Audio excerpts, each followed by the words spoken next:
1 فروری 1985 حضرت مولانا قاری محمد حنیف صاحب ملتانی رحمۃ اللہ علیہ مدنی مسجد ملتان میں بیان فرما رہے ہیں۔ عنوان ہے حکایات اولیاء۔ سماعت فرمائیں، شکریہ۔ ونشهد أن سيدنا وسندنا ونبينا وشفيعنا وهادينا ومرشدنا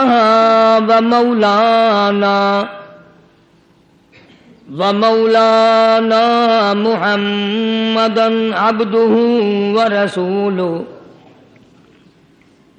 أرسله بالحق بشيرا ونذيرا صلى الله تعالى عليه وعلى آله وأصحابه وأزواجه وذرياته وبارك وسلم تسليما كثيرا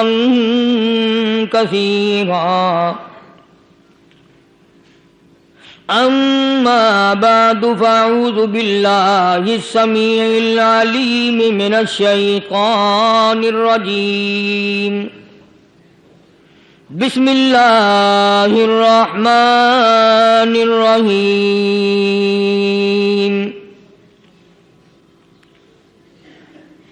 إن الذين قالوا ربنا الله ثم استقاموا تتنزل عليهم الملائكة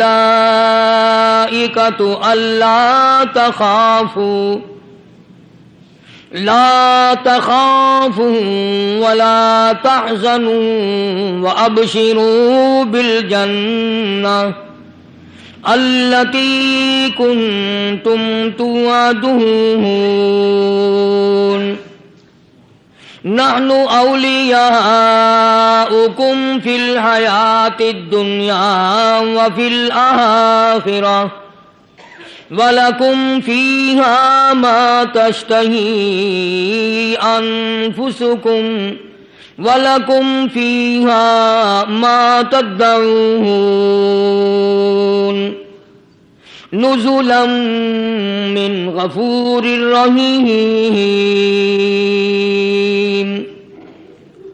صدق اللہ مولانا العلی العظیم وبلغنا رسولہ النبی الکریم ونحن على ذلك لمن الشاهدين والشاكرين والحمد لله رب العالمين.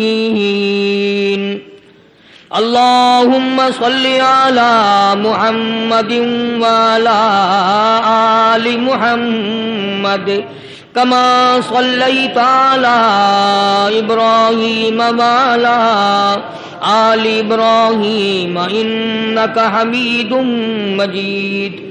اللهم بارك على محمد وعلى آل محمد كما باركت على إبراهيم وعلى آل إبراهيم إنك حميد مجيد. ریکارڈنگ محمد طیب برائے آرم سی ملنے کا پتہ طیب اسلامی ریکارڈنگ سینٹر مدنی جامع مسجد شارع راشد بہاولپور روڈ ملتان. اللہ کے نیک بندے، برگزیدہ بندے، اس کی تابع داری کرنے والے بندے، اس کی مرضیات پر چلنے والے بندے،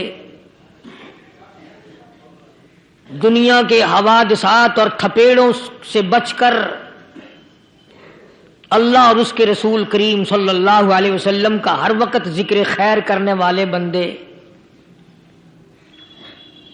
اصل میں بندے یہی لوگ کہلانے کے حقدار ہیں.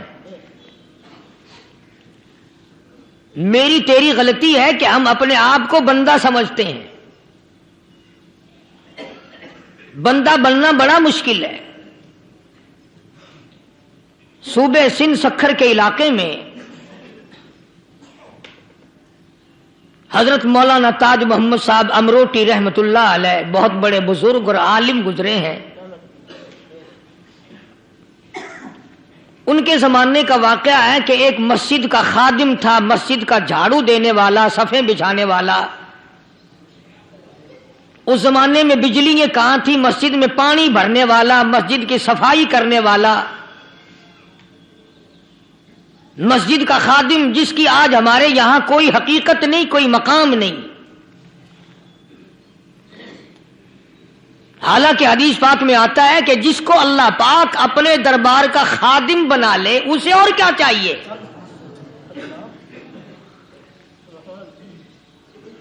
صدر کے، ایوان صدر کے جھاڑو دینے والے کو فخر ہے میں ایوان صدر کا خادم ہوں، گورنر ہاؤس کے جھاڑو دینے والے کو فخر ہے میں گورنر ہاؤس کا خادم ہوں، کمشنر کے خادم کو فخر ہے میں کمشنر کا خادم ہوں، اور یہاں کوئی فخر نہیں کہ میں اس حکم الحاکمین کے دربار کا ایلچی ہوں۔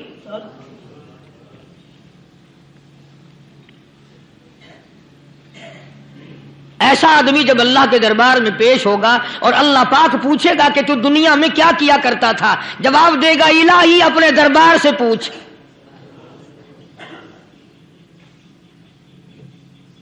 تو مسجد کا خادم تھا، نیک آدمی تھا، لوگوں کو اس کی حقیقت کا پتہ نہ تھا۔ اللہ والوں کی ایک یہ علامت بھی ہے، ایک یہ نشانی بھی ہے کہ وہ اپنے آپ کو چھپاتے ہیں، وہ لوگوں سے اپنے آپ کو مخفی رکھنا چاہتے ہیں۔ چنانچہ مسجد میں ایک خادم تھا، سکھر کے علاقے میں ایک مسافر آیا تو خادم نے اس کو روٹی بھی کھلائی، پانی بھی پلایا، خدمت بھی کی، اور عشاء کی نماز کے بعد اس مسافر کو کہنے لگا کہ میں تجھے مسجد میں نہیں رہنے دوں گا۔ اب وہ مسافر بڑا حیران کہ یار نیک آدمی معلوم ہوتا ہے، مجھے کھانا کھلایا، میری خدمت کی، اب یہ مجھے مسجد سے کیوں نکالتا ہے؟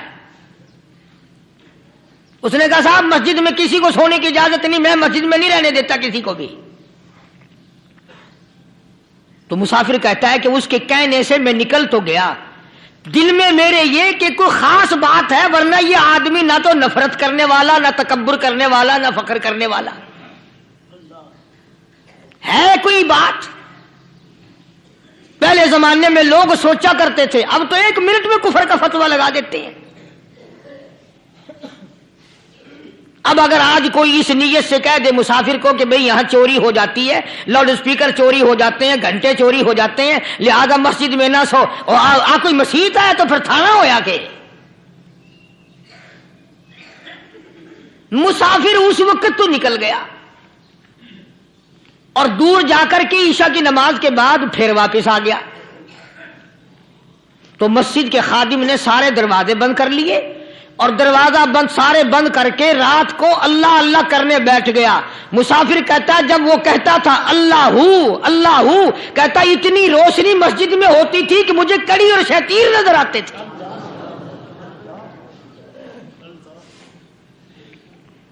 ساری رات وہ نہ سویا۔ یہ جو جھنڈے لگا کے بیٹھے ہیں انہیں کون ولی کہتا ہے؟ ولی کو جھنڈا لگانے کی ضرورت کیا پڑی ہے؟ صبح ہوئی، اذان سے کچھ دیر پہلے اس مسجد کے خادم نے دروازے کھولے، لوگ آ گئے۔ اب اس مسافر نے تو حال دیکھ لیا تھا، صبح کی نماز کے بعد کہنے لگا حضرت جی آپ نے چھپانے کی تو بڑی کوشش کی، پر میں نے پھر بھی دیکھ لیا، میں نے پھر بھی دیکھ لیا، میرے لیے دعا فرماؤ، میرے لیے کوئی دعا فرماؤ۔ چنانچہ اس اللہ والے نے، اس مسجد کے خادم نے، اس ولی نے اس کے لیے دعا کیا کی؟ اللہ تعالیٰ تجھے انسان بنائے، اللہ پاک تجھے آدمی بنائے۔ اب وہ مسافر کہتا ہے کہ کمال ہو گیا، نہ میری دکان کے لیے دعا کی، نہ میرے مکان کے لیے دعا کی، نہ میرے دولت مند ہونے کی دعا کی، نہ میرے جنت میں جانے کی دعا کی، نہ میرے قبر سے عذاب سے بچنے کی دعا کی۔ یہ بھی کوئی دعا کہ اللہ تجھے بندہ بنائے؟ اب کون سا میں گدھا ہوں؟ یہ بھی کوئی میرے مطلب کی دعا کی ہے؟ وہ اللہ والا سمجھ گیا کہ اس نے میری دعا کی قدر نہیں سمجھی۔ مسجد میں بیٹھے تھے، پاس بازار تھا، اس اللہ والے نے اپنی ٹوپی اتار کر اس مسافر کے سر پہ رکھ دی اور کہا ذرا بازار میں جھانک مار جاتی پائی ہو، ذرا جھانکیو بازار میں۔ جب اس نے نظر ڈالی تو لوگ چل رہے ہیں، کوئی گدھے کی شکل، کوئی کتے کی، کوئی خنزیر کی، کوئی بھیڑیے کی، کوئی چتے کی، کوئی لومڑی کی، کوئی گدڑ کی شکل ہے۔ اچھا وہ مسافر بھی سیانا تھا، اس کو خیال آیا کہ میں اپنے آپ کو تو دیکھوں تو گدڑ نظر آیا۔ پھر اس اللہ والے کی دعا کی قدر ہوئی۔ تو اس پر یہ میں نے ذکر کر دی بات، ایک حکایت اللہ والے کی کہ ہم کوئی بندے ہیں۔ اب آپ لوگوں میں سے شانے آدمی یہ کہتے ہوں گے کہ جی تو نے تو بات بنا دی ممبر پہ بیٹھ کے، آدمی نہیں تو اور ہم کیا ہیں؟ آؤ ذرا قرآن کریم سے پوچھیں۔ فرمایا لہم قلوب لا یفقہون بہا، اللہ پاک جل شانہ فرماتے ہیں جس کا دل قرآن کریم سمجھنے کا عادی نہیں، لہم قلوب لا یفقہون بہا، جس کا دل قرآن سمجھنے کے لیے تیار نہیں، وَلَهُمْ أَعْيُنٌ لَا يُبْصِرُونَ بِهَا، جس کا کان اللہ کا قرآن سننے کے لیے تیار نہیں، أَمْ لَهُمْ آذَانٌ لَا يَسْمَعُونَ بِهَا، ام لہم آذان یسمعون بہا، جس کا کان خدا کا قرآن سننے کو تیار نہیں۔ خدائی فیصلہ سنو، اللہ کے قرآن کا فیصلہ سنو، اللہ کے کلام کا فیصلہ سنو۔ جس کا کان میرا کلام سننے کے لیے تیار نہیں، جس کو میرا قرآن سن کے مزہ نہیں آتا، جس کو میرا کلام سن کے حلاوت نہیں آتی، جس کو میرا کلام سن کے لذت نہیں آتی، جس کی روح تازی نہیں ہوتی، جس کو لطف نہیں آتا، جس کو کیف نہیں آتا، جس کو سرور نہیں آتا، جو میرا قرآن سننے کو تیار نہیں، جو میرا قرآن آنکھوں سے دیکھنے کو تیار نہیں، جو میرا قرآن سننے سمجھنے کے لیے تیار نہیں، آؤ پھر خدائی فیصلہ سنو۔ فرمایا اولئک کالانعام،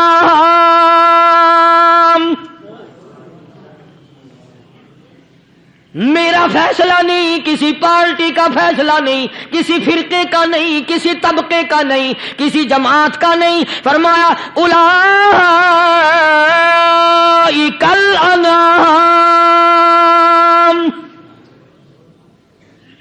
پیدا کرنے والا مالک و خالق کہتا ہے مجھے اپنی کبریائی کی قسم یہ سارے جانور ہیں۔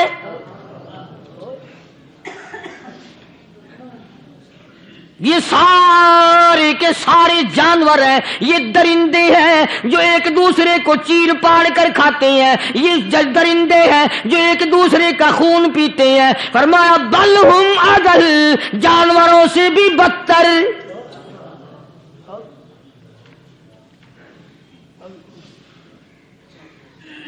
جس کے دل میں قرآن سن کر ترس نہیں، جس دل میں رحم نہیں، اپنے سے کمزور دیکھ کر جس کے دل میں شفقت نہیں، مہربانی کا مادہ نہیں، فرمایا وہ کوئی بندہ ہے، وہ تو جانور ہے۔ اور خدا غضب میں آ گیا، فرمایا بل ہم اضل، اس سے بھی بدتر۔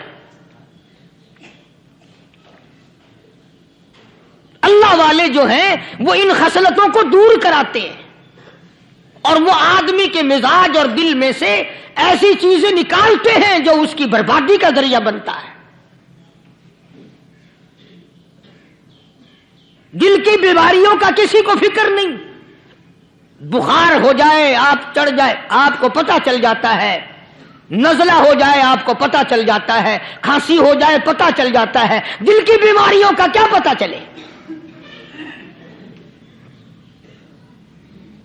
صحابہ اکرام رضوان اللہ تعالی علیہم اجمعین کی جماعت کے اللہ پاک کے محبوب حضرت محمد الرسول اللہ صلی اللہ تعالی علیہ وسلم نے دلوں کی صفائی کی۔ پہلے لوگ جھونپڑیوں میں کچے کوٹھوں میں رہتے تھے، نہ اتنی صفائی تھی نہ اتنی ترقی تھی۔ آج برتنوں کی صفائی دیکھو، کپڑوں کی صفائی دیکھو، مکان کی صفائی دیکھو، رات دن بس اسی دھندے میں لگے ہوئے، سارا دن برتن دھونے سے فرصت نہیں، سارا دن کپڑوں کے بناؤ اور سنوار میں فرصت نہیں۔ تو اللہ والے ایسے موقع پر بڑی عجیب بات کہتے ہیں. وہی مجذوب ہے.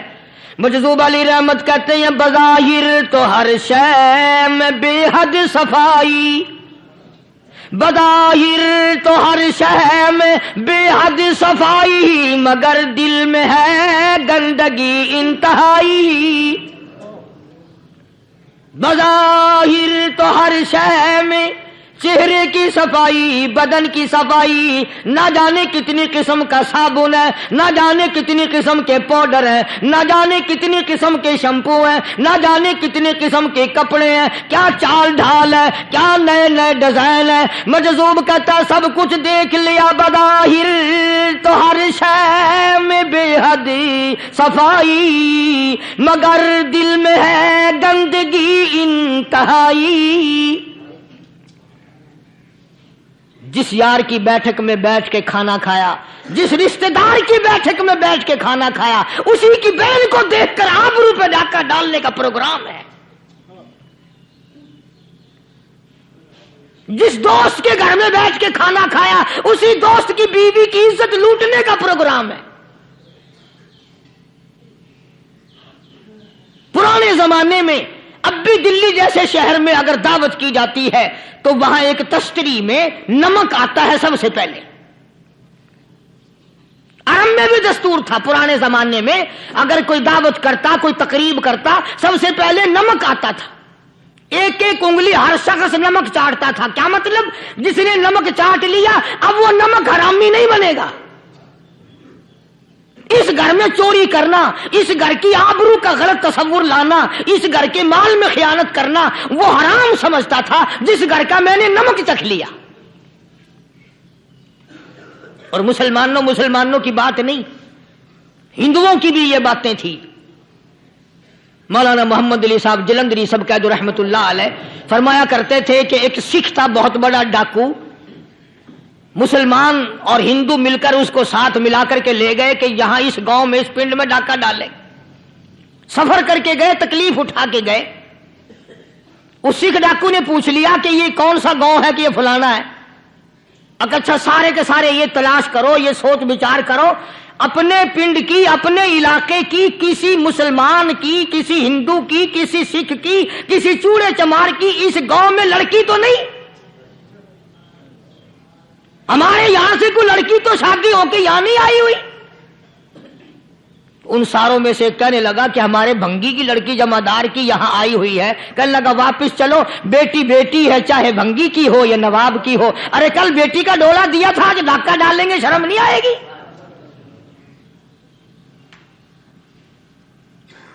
آج وہ تصور کہاں چلے گئے؟ اور ہم سب روتے پھرتے ہیں، سکون نہیں، سکون نہیں، اطمینان نہیں. ارے اطمینان آئے گا کیسے؟ ہمارے دل بے ایمان ہے، نیتیں خراب ہے، آئے گا کہاں سے؟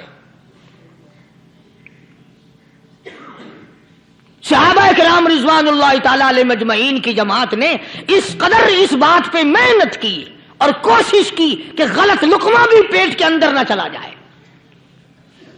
چنانچہ میں علی الاعلان کہتا ہوں 1,29,000 صحابہ کرام، کالی کملی والے کے دیوانے اور پروانے، حضور کے یار جانثار، حضور کے ساتھ فاقہ کھانے والے، پھاقوں مرنے والے، پتھر کھانے والے، اپنے بچوں کے ٹکڑے ہوتے ہوئے دیکھ کر لا الہ الا اللہ محمد الرسول اللہ کی صدا بلند کرنے والے صحابہ کرام کا یہ حال تھا. پیدل سفر کر کے جاتے تھے یہودی عیسائی، شام نکل گئے، فلسطین نکل گئے، ہندوستان آ گئے، 2 سال لگ جاتے تھے. اپنی جوان بیٹیوں کو مسلمانوں کے گھروں میں چھوڑ کے آ جاتے تھے. کبھی نگاہ نبوت نے جن کو رنگ دیا تھا، کبھی کسی صحابی پہ ذرہ برابر الزام نہیں لگا. ان یہودیوں کا، ان عیسائیوں کا یہ عقیدہ تھا کہ محمد صلی اللہ علیہ وسلم کے جو غلام ہیں ان کی نگاہ بھی پاک ہے، ان کے دل بھی پاک ہیں، ان کے ارادے بھی پاک ہیں، ان کے ہاتھ بھی پاک ہیں.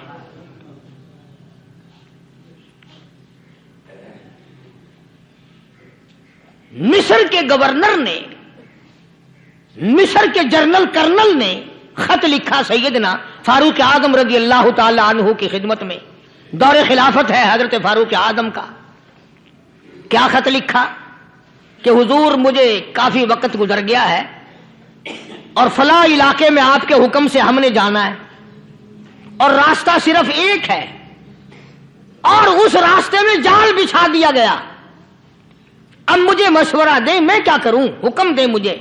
جال کیا بچھا دیا گیا کہ ہمیں پتہ چل گیا ہے عیسائیوں نے پروگرام بنایا, سینکڑوں لڑکیاں تلاش کر کر کے بڑی خوبصورت حسینہ اکٹھی کی ہیں, ان کو گانے بجانے کی ٹریننگ دی ہے, ان کو اچھی اچھی آوازوں والی لڑکیاں ڈھونڈ کے لائے ہیں اور انہوں نے یہ پروگرام بنایا کہ جب مسلمانوں کی فوج اس گلی سے گزرے گی ان کوٹھوں کے اوپر چڑھ کے گانا بجانا کریں گے تاکہ ان کے دل میں بدماشی آئے اور ان کا بیڑا غرق ہو.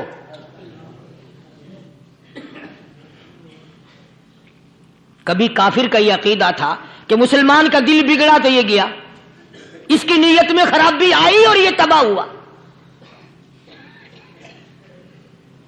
جناب فاروق اعظم رضی اللہ تعالیٰ عنہ نے اسے یہ خط نہیں لکھا کہ تو قرآن پڑھا کر, تو نفل پڑھا کر.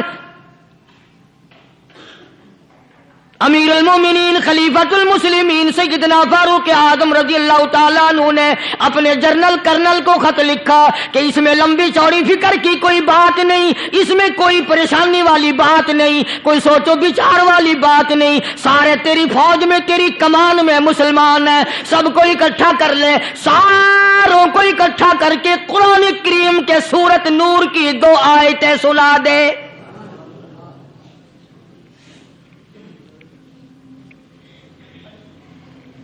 یہ بھی نہیں فرمایا کہ سزا سناؤ, اتنے کوڑے لگیں گے, جو خلاف کرے گا یوں قید ہوگی, یہ کورٹ مارشل کر دیا جائے گا, کچھ نہیں.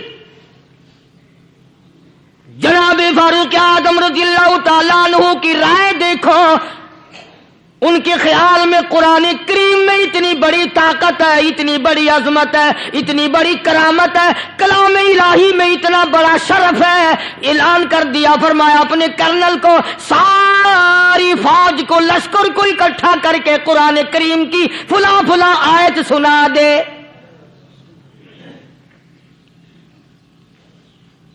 اور اس کے بعد بے دھڑک فوج کو لشکر کو اسی راستے سے گزار کے لے جا, بے دھڑک لے جا.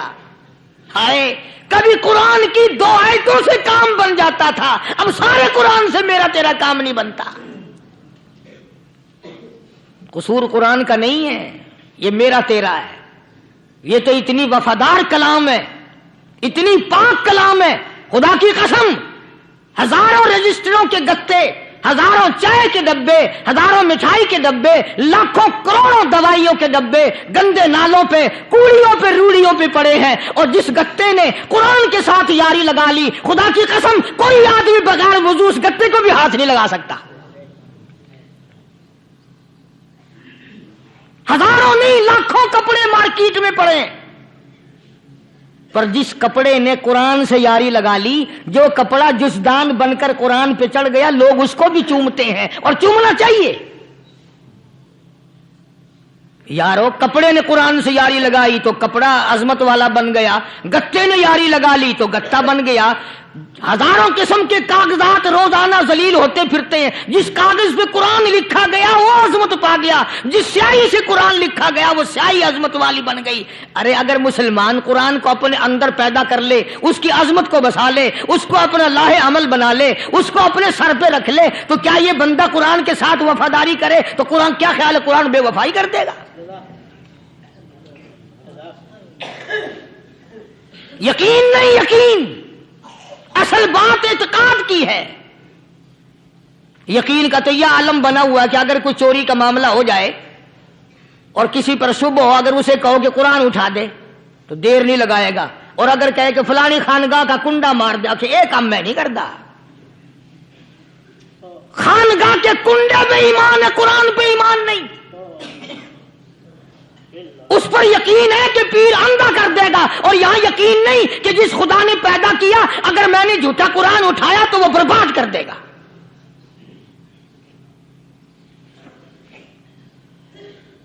عجیب عجیب لوگ ہیں. چنانچہ مصر کے کرنل نے, مصر کے جنرل نے ساری فوج کو اکٹھا کر لیا.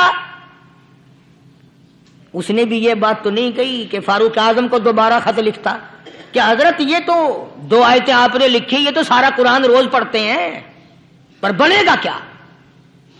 جیسے فاروق اعظم کا یقین تھا، فاروق اعظم کی فوج کے کرنل کا بھی یقین ہے، فاروق اعظم کے فوج کے جنرل کا بھی یقین ہے، اس نے ساری فوج کو اکٹھا کیا، لشکر کو جمع کیا، اور اس کے بعد کہنے لگا قل للمؤمنین یغضوا من ابصارکم ویحفظوا فروجہم ذالک ازکی لہم ان اللہ خبیر بما یصنعون۔ او لوگوں، خدا تمہیں کہتا ہے اپنی آنکھوں کی حفاظت کرو، اگر تمہاری نظریں غلط جگہ پڑی اپنی عزت کی حفاظت کرو، اپنی آبرو کی حفاظت کرو، اگر غلط نظریں پڑی، غلط استعمال ہوئی، ان اللہ خبیر بما یصنعون،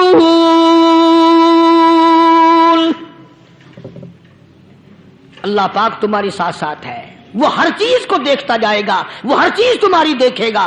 چنانچہ تاریخ شاہد ہے، ابن حشام نے لکھا ہے، ابن خلدون نے لکھا ہے، اور کئی مورخین نے لکھا ہے کہ جب مسلمان جرنل نے، مسلمان کرنل نے اپنی فوج کو قرآن کی 2 آیتیں سنائی اور اس کے بعد حکم دیا چلو، تمام کا تمام لشکر چل رہا ہے، ادھر ڈھول بجا، دھماکے بجے، گانا شروع ہوا، گانا بجانا شروع ہوا، ساری فوج نکل گئی، سارا لشکر چلا گیا۔ لڑکیوں نے دیکھا کہ یہ تو ختم ہو گئے، نیچے آواز دے کے کہنے لگی اور جانے والوں یہ ساری فوج کئی اندھوں کی فوج تو نہیں؟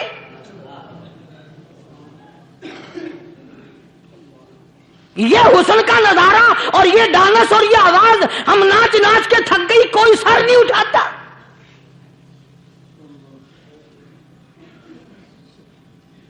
اور آج دیکھ لیں آپ، ہر گھر کے اوپر وہ لگا ہوا ہے ایریل، لعنت کا ایریل لگا ہوا ہے، لعنت کا ایریل۔ حاجیو تم کیا کہتے ہو کہ ہمارے گھر کا اس میں کیا بگڑے گا؟ خدا کی قسم وہ بگڑتا ہے، وہ دیمک لگتی ہے، وہ تباہی پھرتی ہے، تمہیں پتہ بھی نہیں چلتا۔ تم نے کیا سوچ رکھا ہے؟ مسلمان کرنل کے حکم پہ ساری فوج نکل گئی، ناچنے والی گانے والی لڑکیاں عیسائیوں کی حیران ہیں، کیا ہوا؟ لاکھوں کی تعداد میں فوج گزر گئی، کوئی نگاہ اٹھا کے نہیں دیکھتا۔ ایک مسلمان سپاہی گزرتا گزرتا نیچی نظریں کیے کیے کہنے لگا سر کیسے اٹھائے، نگاہ کیسے کوئی اٹھائے گا؟ یہ سارے کے سارے اللہ کا قرآن سن کر آئے ہیں۔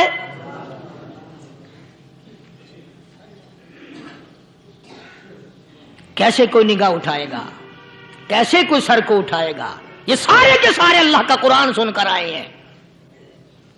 ان کا عمل ہوا نا قرآن پہ، ان کے عمل کا کتنا بڑا اثر پڑا۔ مورخین نے لکھا، ابن حشام لکھتا ہے عیسائی لڑکیوں نے چھلانگیں لگا دی، کوٹھی سے نیچے آ گئی، کہنے لگی عام مسلمانوں وہ قرآن ہمیں بھی سنا کے جاؤ جس میں اتنی اسپرٹ ہے، اتنی طاقت ہے، جو حسن کے نظارے سے روک دے، جو گانے بجانے سے روک دے۔ یہ تو آدمی کے دل کا سکون ہے، نہ گانا سنتے ہو نہ حسن کا نظارہ کرتے ہو، جاتے والے یوں نہ جاؤ، ہمیں بھی وہ قرآن سنا کے جاؤ۔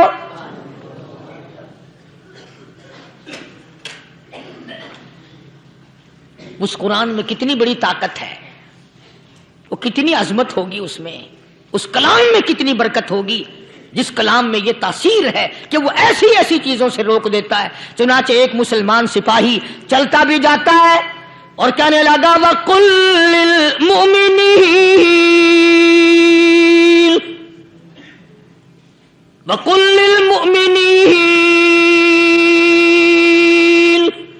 قرآن کی آیت پڑھ کے سنائی۔ سینکڑوں نہیں بے شمار لڑکیاں ایک مسلمان کی زبان سے اللہ کا قرآن سن کے کہنے لگی اور جانے والوں چھوڑ کے نہ جاؤ، ہمیں بھی کلمہ پڑھاؤ۔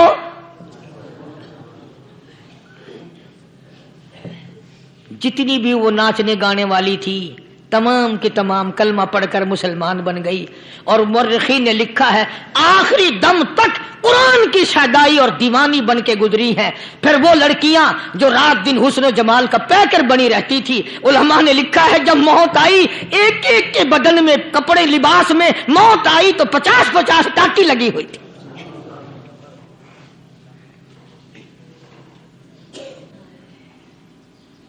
بظاہر تو آج بھی بڑی جھاڑا پنجی ہے، بڑی صفائی ہے، بڑی دوڑ دھوپ ہے۔ اسی کو مجذوب الاعلان کہتا بظاہر تو ہر شے میں بے حد صفائی، مگر دل میں ہے گندگی انتہائی، کبھی اس کے دھوکے میں آنا نہ بھائی، یہ سب ہے رعائی، یہ بس ہے رعائی، یہ تو چیز ہی کچھ نہیں۔